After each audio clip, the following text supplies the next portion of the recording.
Today I'm power carving on the bandsaw. It's a very dangerous technique, but also very rewarding. This is going to be a 3-dimensional component for a bench, and here's how I did it.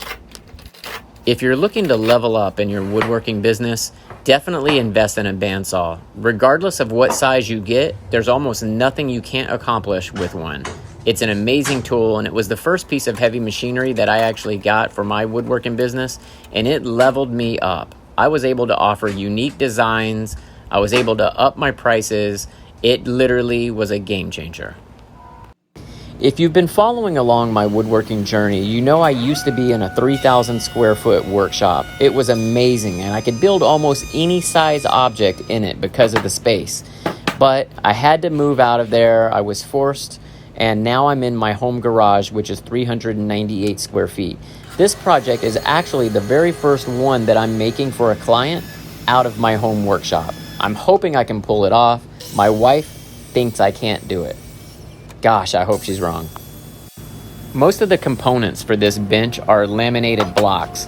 Back in 2016, I had no idea what a wood lamination was, and I met this older carpenter. He was around 70 years old, and I went into his workshop, and he had all these huge blocks, but it looked like boards stacked together, and I asked him what that was, and he said, this is a lamination, basically a glue up, and I was like, what does that mean? So he went through the steps, and he showed me, and I was just amazed, because before that moment, I thought you had to literally purchase huge blocks somewhere. I didn't know you could make your own block, and I definitely didn't know that's how furniture is actually made.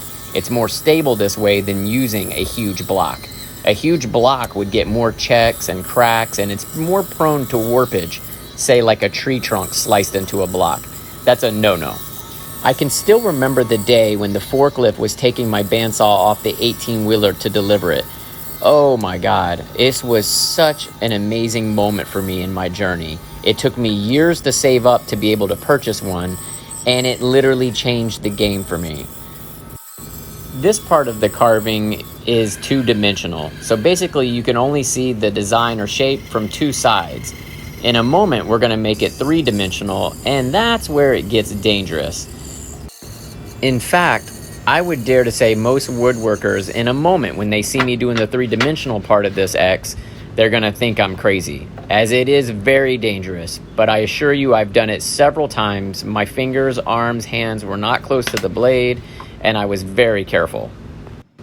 I will say this, I'm much more cautious in the woodshop, although the videos don't really portray it. Sometimes it looks like my fingers are closer to the blades than they actually are.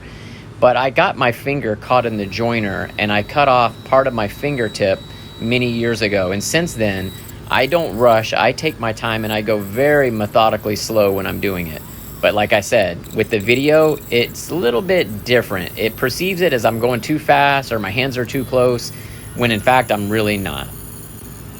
But if you have a way to achieve this same look, this same design, without it being so dangerous, definitely let me know. Comment, as I would love to improve my skills on my journey as well. I do not know everything, and I can't do everything. I'm always learning and always growing. So if you can help me out, that would be great.